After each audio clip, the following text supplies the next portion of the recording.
എല്ലാവർക്കും നമസ്കാരം. പുതിയൊരു വീഡിയോയിലേക്ക് സ്വാഗതം. നമ്മളെല്ലാവരും കേട്ടിരിക്കാനിടയുള്ള ഒരു വാക്കാണ് രാഹുകാലം എന്നത്. സത്യത്തിൽ രാഹുവിന് മാത്രമല്ല കാലമുള്ളത്, എല്ലാ ഗ്രഹങ്ങൾക്കും കാലമുണ്ട്. സൂര്യന് കാലമുണ്ട്, ചന്ദ്രന് കാലമുണ്ട്, അങ്ങനെ എല്ലാ ഗ്രഹങ്ങൾക്കും കാലമുണ്ട്. പക്ഷേ നമ്മൾ കൂടുതലായിട്ടും കേൾക്കുന്ന ഒരു വാക്ക് രാഹുകാലം എന്നുള്ളതാണ്.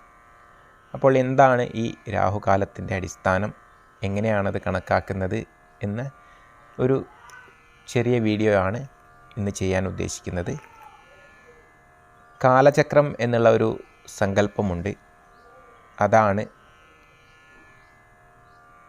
ഗ്രഹത്തിൻ്റെ കാലത്തിന്, രാഹുകാലമടക്കമുള്ള ഗ്രഹങ്ങളുടെ കാലത്തിന് അടിസ്ഥാനം. അഷ്ടദള പത്മം ഉപയോഗിച്ചാണ് കാലചക്രം പ്രതിനിധീകരിക്കുന്നത്. ഈ ചക്രത്തിലെ 8 ദളങ്ങൾ 8 ദിക്കുകളായിട്ട് നിലകൊള്ളുന്നു. ഓരോ ഗ്രഹങ്ങൾക്കും ഇവിടെ സ്ഥാനം കൽപ്പിച്ചിട്ടുണ്ട്. കാലചക്രത്തിൽ 8 ഗ്രഹങ്ങളുണ്ട്. നവഗ്രഹങ്ങളിലുള്ള കേതു അവിടെ ഒഴിവാക്കിയിട്ടുണ്ട്. കേതു ഒഴിച്ചിട്ടുള്ള ബാക്കി 8 ഗ്രഹങ്ങൾ കാലചക്രത്തിലുണ്ട്. ഈ 8 ഗ്രഹങ്ങൾക്ക് പകലും രാത്രിയുമായിട്ട് കാലങ്ങൾ ഉണ്ട്. പകലിനെയും രാത്രിയെയും 8ആയിട്ട് ഭാഗിച്ചിട്ട്, അതായത് ദിനമാനം എന്ന് പറയും. സൂര്യോദയം മുതൽ സൂര്യ അസ്തമയം വരെയുള്ള സമയത്തെ ദിനമാനം എന്ന് പറയും. ഈ ദിനമാനത്തെ നമ്മൾ 8 കൊണ്ട് ഹരിക്കുമ്പോൾ ഏകദേശം 1.5 മണിക്കൂർ ആയിരിക്കും വരിക. ഒരു സമയം കിട്ടും. അതാണ് ഒരു ഗ്രഹത്തിൻ്റെ കാലം എന്നുള്ള രീതിയിൽ അറിയപ്പെടുന്നത്.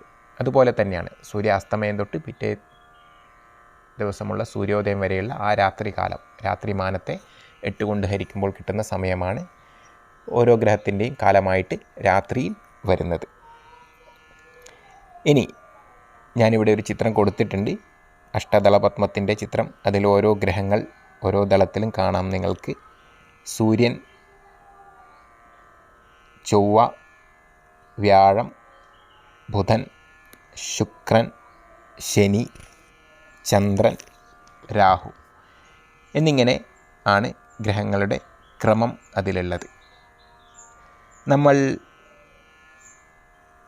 ഒരു ദിവസത്തെ നിശ്ചിത സമയം എടുത്തു കഴിഞ്ഞാൽ ആ ദിവസത്തെ കാലം എങ്ങനെയാണ് കണക്കാക്കുന്നത് എന്ന് ഇനി പറയാം.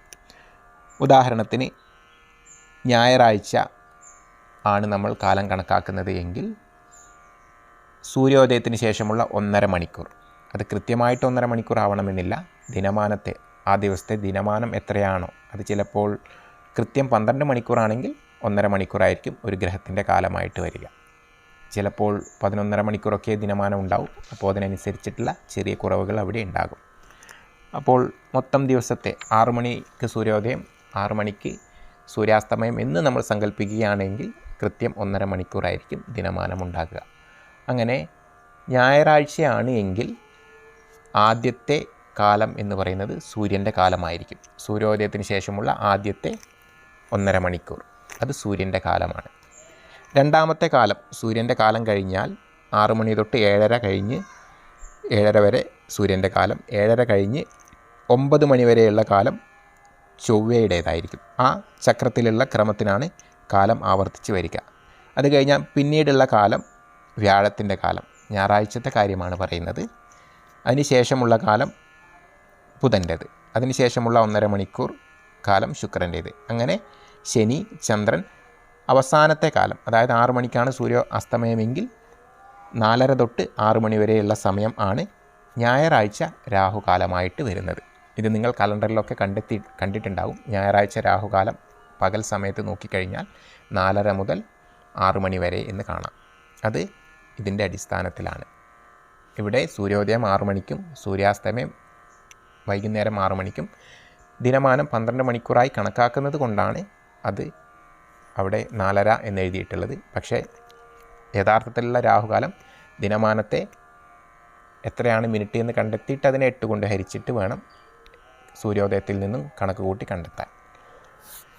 അങ്ങനെയാണ് നമ്മൾ ഞായറാഴ്ചത്തെ രാഹുകാലം നിങ്ങൾക്ക് കിട്ടി. ഈ രാഹുകാലം പോലെ തന്നെ മറ്റ് ഗ്രഹങ്ങൾക്കും കാലമുണ്ട് എന്നുള്ളത് നിങ്ങൾക്കിതിൽ നിന്നും മനസ്സിലായിട്ടുണ്ടാവും.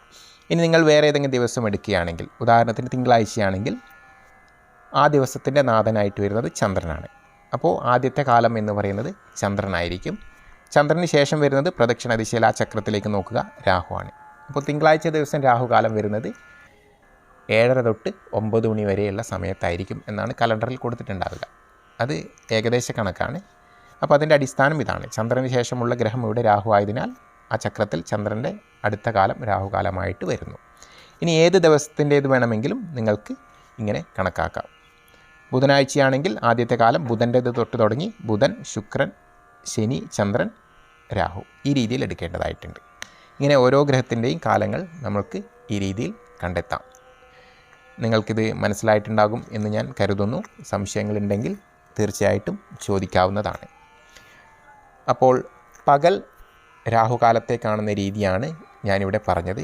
ഇതുപോലെ രാത്രിയിലും രാഹുകാലമുണ്ട്. ഇവിടെ രാത്രി മാനത്തെ നമ്മൾ 8 കൊണ്ട് ഹരിച്ചിട്ട് കിട്ടുന്ന ഒരു സമയമുണ്ടാകുമല്ലോ. അതാണ് ഒരു ഗ്രഹത്തിൻ്റെ കാലമായിട്ട് നമ്മൾ കണക്കാക്കാൻ ഉപയോഗിക്കുക. പക്ഷേ രാത്രി കാലത്തെ ഗ്രഹങ്ങളുടെ കാലം കാണുന്നതിന് വേറൊരു രീതിയാണ് നമ്മൾ ഉപയോഗിക്കുന്നത്. അപ്പോൾ രാത്രിയിലെ കാലമാണ് നമ്മൾക്ക് കാണേണ്ടത് എങ്കിൽ ഒരു ഗ്രഹത്തിൻ്റെ 5ാമത്തെ ഗ്രഹം, അതായത് വാരത്തിൻ്റെ ക്രമം നമ്മൾ നോക്കുക. സൂര്യൻ ഞായറാഴ്ചയാണ് രാത്രിയിലേത് കാണേണ്ടത് എങ്കിൽ ഞായർ, തിങ്കൾ, ചൊവ്വ, ബുധൻ, വ്യാഴം. വ്യാഴമാണ് 5ാമത്തെ ഗ്രഹമായിട്ട് വരുന്നത്. അങ്ങനെ വ്യാഴത്തിൽ നിന്ന് എണ്ണാൻ തുടങ്ങണം ഈ ചക്രത്തെ അടിസ്ഥാനപ്പെടുത്തിയിട്ട്. അപ്പോൾ ഞായറാഴ്ചത്തെ രാഹുകാലം രാത്രിയിൽ നമ്മൾ കാണണമെങ്കിൽ സൂര്യാസ്തമയ ശേഷം വ്യാഴത്തിനെ വെച്ച് തുടങ്ങുക. ആദ്യത്തെ കാലം വ്യാഴത്തിൻ്റേത്, 2ാമത്തെ കാലം ബുധൻ്റേത്, 3ാമത്തെ കാലം ശുക്രൻ്റേത്, 4ാമത്തെ കാലം ശനിയുടേത്, 5ാമത്തെ കാലം ചന്ദ്രൻ്റേത്, 6ാമത്തെ കാലമാണ് രാഹുകാലമായിട്ട് രാത്രിയിൽ വരിക, ഞായറാഴ്ച രാത്രി. ഇതുപോലെ എല്ലാ ഗ്രഹങ്ങൾക്കും ആ ഗ്രഹത്തിൻ്റെ വാരത്തിൻ്റെ ഓർഡർ എടുത്തിട്ട് 5ാമത്തെ വാരം ഏത് ഗ്രഹത്തിൻ്റേതായിട്ട് വരുമോ ആ ഗ്രഹം വെച്ചിട്ട് തുടങ്ങണം സൂര്യാസ്തമയ ശേഷം. ഇങ്ങനെയാണ് നമ്മൾ രാത്രിയിൽ രാഹുകാലമടക്കമുള്ള മറ്റ് ഗ്രഹങ്ങളുടെ കാലങ്ങൾ കാണുന്നത്. അപ്പോൾ ഇത്രയുമാണ് ഇന്നത്തെ വീഡിയോയിൽ പറയാനുള്ളത്. രാഹുകാലവും മറ്റ് ഗ്രഹങ്ങളുടെ കാലവും നമ്മൾ ഈ വീഡിയോയിൽ നിന്ന് പഠിച്ചു. ഇത് മുഹൂർത്ത വിഷയങ്ങളിലൊക്കെ പരിഗണിക്കാറുണ്ട്. വലിയൊരു പ്രാധാന്യമൊന്നും പലയിടത്തും ഇതിന് കൊടുത്ത് കാണാറില്ല. എങ്കിലും അറിഞ്ഞിരിക്കുന്നത് വളരെ നല്ലതായിരിക്കും. ഗ്രഹങ്ങളുടെ കാലം അറിയാനും ഓരോരോ ഗ്രഹത്തിൻ്റെ കാലത്ത് ചെയ്യാൻ പാടില്ലാത്തതും ചെയ്യേണ്ടതുമായിട്ടുള്ള കാര്യങ്ങളൊക്കെ ഉണ്ട്. അതിനെക്കുറിച്ചിട്ടുള്ള കാര്യങ്ങളൊക്കെ നമ്മൾക്ക് വരും വീഡിയോകളിൽ പറയാം. ഇപ്പോൾ രാഹുകാലത്തിൻ്റെയും ഗ്രഹങ്ങളുടെ കാലത്തിൻ്റെയും ഒക്കെ അടിസ്ഥാനപരമായിട്ടുള്ള അഷ്ടദള പത്മവും ആ സങ്കല്പവുമൊക്കെ നന്നായിട്ട് പഠിക്കുക. ഏവർക്കും നന്ദി, നമസ്കാരം.